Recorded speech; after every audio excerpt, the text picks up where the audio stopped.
And welcome to tonight's podcast. I'm your host, Phil, and this is Modern Apologetics.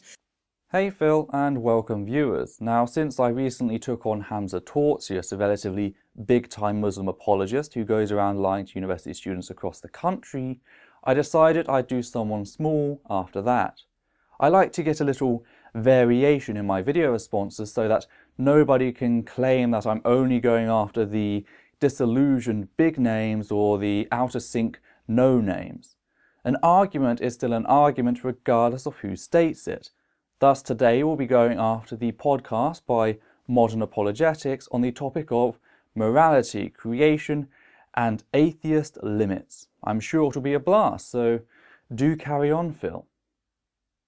Tonight we're going to be talking with one of my friends, one of my personal close friends, Trevor Rich, and he's got some good insight into apologetics and also just philosophy of life without God. So take it away, Trevor. Here's your spot. Well, Phil, I'd like to open it up to you. Actually, what would you like to talk about? What would you like people to hear from my stuff? Well, first, I think you have a really good moral and philosophical reason or argument that you make for the existence of a creator. Yeah.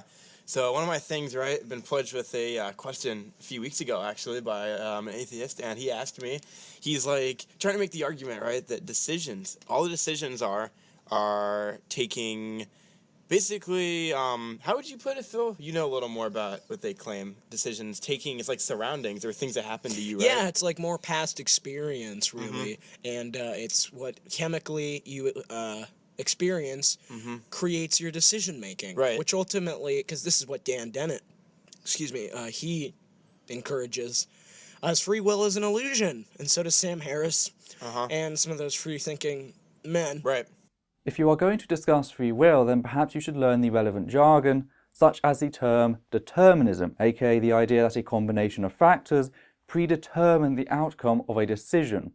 For example, if an all-knowing deity had control over every aspect of creation, including the formation of people and their apparent souls, then they would instantaneously know the outcomes of any variation they make to this world or its people. This rippling out effect is sometimes termed the butterfly effect, which is actually used to demonstrate that due to our human nature, we will be hard-pressed to predict sociological and meteorological patterns down to an art, as there are so many variables in human nature and weather formation that it just makes it incredibly difficult to predict. God, however, being an all-knowing being, would not be restricted by this. He would know the predestination of the universe and all of its subjects, as well as the subjunctive streams of history, if he chose to enact them. Ergo, free will is impossible by Christian theology. It's divinely deterministic, also known as God's divine plan. But they have one problem with this. Right, and that's the claim of the atheists that they're making, right? That it's all a illusion or it's not a real thing. Christians also argue this. Not all sects, some just ignore the problem of free will, the before-mentioned paradox and how an all-knowing and all-powerful deity cannot coexist with free will in the same universe, but other Christian sects, such as Calvinism, acknowledge this and go, yes, that's why salvation is predestined, i.e., those who will be saved have already been selected by God. As for atheists, there is no unified theory for atheists on free will. Why? Well, being an atheist only discusses one thing and one thing only, a lack of belief in a deity. A deity is not synonymous with free will, and said free will is not dependent on a deity. You could replace a deity with anything, for example, a non-deitical spirit or power such as the Force, which modern Jediism follows, for example. Other people claim an event as random as the stars forming allowed for free will. See, there's nothing to tie free will to God, and thus this is a poor argument if you decide to make it. I'm not saying you are, but you appear to insinuate so. But if that's not a real thing, then there's one statement there you have to make, and that statement is that Hitler should have not had a trial. Because if there's no responsibility for his actions, then he wasn't the one that did it. It was just his surroundings and past things, and he should not even be held at fault. That's the claim that they're making. And a lot of times when I bring that up with people, they're like, wait. And I'm like, no, that's what you said. And I'm like, tell me whatever proves that wrong, or where do you get the basis that you should have a trial? If that's what you're saying. Challenge accepted.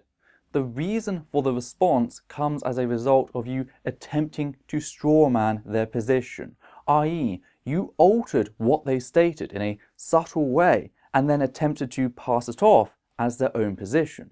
The problem for you is that you do so poorly. A straw man is a logical fallacy, thus people have to pass it off unnoticed if they wish to resort to such intellectually dishonest tactics. It's like a magic trick, utilizing sleight of words rather than sleight of hand. Get caught out and you look a right tit. Environment is one of the determining factors within a deterministic worldview. That is correct, but a person has internalized factors as well. Some are innate, such as desire to eat and drink, whilst others are internalized, i.e., environmental factors that affect you beyond the present decision. This is the very thing that forms our person. It makes us, and it is us. We can process these factors both consciously and subconsciously, utilizing our evolved cognition to come to a decision. So our decisions are a mixture of both self and environment. I am partially self-deterministic. Now, some may class this as free will, but that's where the whole illusionary part comes from. In this sense, responsibility becomes a rather abstract thought we as a social species have constructed, which allows for coercive interaction and through that increases our chances of survival as a social group. Social pressure can be one of those very determining factors mentioned earlier. One very typical social pressure is that against murder of any kind, let alone genocide. Why? Well, my determining factors of personal survival, as well as my innate human empathy, is why. I do not want to die, and I do not want to see others harmed. That's just the way I am. Society cannot exist without this empathy at some level. So when someone commits a crime, typically through breaching another person's consent, e.g. murdering someone is not the same as assisted suicide, we as a social collective, bound by our empathy and common interest, seek to resolve the issue as best to our ability and prevent a reoccurrence. That is why we isolate the person by arresting them, and then we seek to socially reform them if at all possible. This is more common with less serious things, such as stealing, etc. The law is not there to enact punishment. The law is there to enact justice. It is there to isolate the problem and, if at all possible, rehabilitate the individual, and in the failure of the latter, to further ensure the individual's isolation from general society to protect themselves and others. It is not a tool for revenge. The days of blood debt, aka an eye for an eye and a tooth for a tooth, are ending. This was retributive punishment, inflicting pain not because it resolves an issue, but purely for the sake of inflicting pain. That is why I could never accept the death penalty for a detained person. Now, this is the ideal protocol, of course. It doesn't always work that way. If given the chance to assassinate Hitler, and I could not be certain as to my ability to detain him, I would deterministically weigh the pain and the suffering he would cause to the millions he killed through the actions of himself against his hopefully quick death. I would not prolong his suffering. I make no apology for that. So in a deterministic worldview, we have every reason to hold court for my needs, the needs of society, and the needs of the individual being tried. That is why you are wrong. And then that even goes into morality, because then they have to see, what made that bad and what made that good, and it makes so much questions arise. Yeah, and as a secular humanist, I understand this, hence we turn to the philosophy of ethics for answers. For me, consent, intent, and harm seems to be a pretty good triage for guiding factors. Do I have consent? If so, then no issue. Do I intend the outcome? If not, then it was not immoral to act as such, yet I can still be tried for my own ineptitude and inability. However, again, because I did not intend the outcome, I will not be tried for my intent. Does it cause harm? If not, then why are we even discussing the first two factors? It may be polite to ask consent, but it's certainly less vital if no harm is caused. Yeah, I totally agree with that. That's basically what I was going for too. And oftentimes, people say, well, we make our own morality. But if you make your own morality, then again, morality is not objective. It's just social conditioning and based off of others' opinions. When in Nazi Germany and the Semitism was, being picked up, it was in the Aryans' view and the Nazis' view that it was their job to get rid of other people. And, there's no reason why another culture like the U.S. should condemn their behaviors because this isn't it's subjective morality. Because we empathize with people beyond our ethnicity and nationality. Because I, as a secular humanist, see innate value to every human life. The theistic view of objective morality is, I was told this by this one person, therefore it is true, and that doesn't make you any different to me in my view on society, except that I am open to making ethical mistakes and I will hopefully learn from them very quickly from the way that they hurt other people. I can change. This goes on with the constant feedback from everyone else. I am subject to my peers. You put your faith in a single, unproven source and pretend as if it's any better. But this then raises the other two issues. One is the question as to whether X is moral because God says so, or does God say X is moral because it is? If it's the latter, then God is not all-powerful, as he is restricted by morality. However, if it's the former, we come to the second issue in that you then have no ability to question his morality. Now, let us look at an example. Numbers chapter 31 verses 1 through 18, commonly known as the slaughter of the Midianites. God orders Moses directly to take his men and slaughter all of the nation of Midian for their heresy. Now the soldiers slaughtered all of the men in cold blood, yet took hostage all of the young boys and girls as well as the women. This angers Moses and, via proxy, God.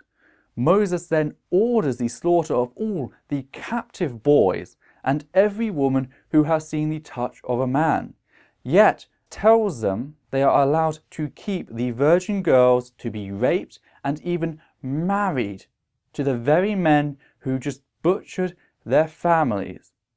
God does not intervene and say that all of this is wrong, this is not okay. Your God thus okays it. He okays religious genocide and sex slavery. You therefore must allow these things. You cannot question. I, on the other hand, can. Now that's not a bad thing.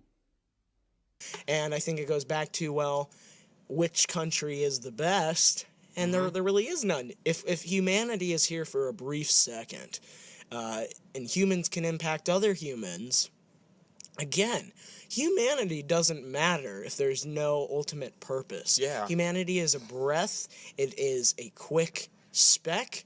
We are just like the dinosaurs. We are just like the other species before us. We are doomed for extinction, which means the animalistic behaviors that we do because of evolutionary biology or scientific claims, then there is no purpose and there is no reason why we need to condemn others for their morality or lack of morality. Yeah, very interesting points. So you take a bite of a cake and you enjoy it. Do you just stop eating it because you know the cake will end sometime?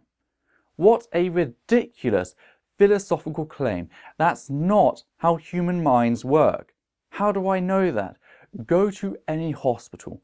Hell, the mere existence of hospitals stands testament to this. Yes, my life is short and unimportant to the big picture. But meanwhile, to everyone in my local vicinity, such as my friends and family, nothing could be further from the truth. I enjoy life because, yes, whilst there are horrors to behold, I have been given the ability, blessed to be ironic, to savour our existence. The universe may not care overall, but we, aka the universe in feeling, cannot share in that idea. Most of us are born to embrace life, for every child is a scientist to the universe, and you dare defile this with claims that we may not enjoy said existence unless there is some supreme being that condemns our natural curiosity. I do not hear secular atheists say this. Only the religious who have been starved from asking questions for far too long. And that brings a great deal of sorrow to me. Now with that, I'm going to have to leave it here for now, as you've got a lot to say and I have a lot more to refute. So I'll see you next time.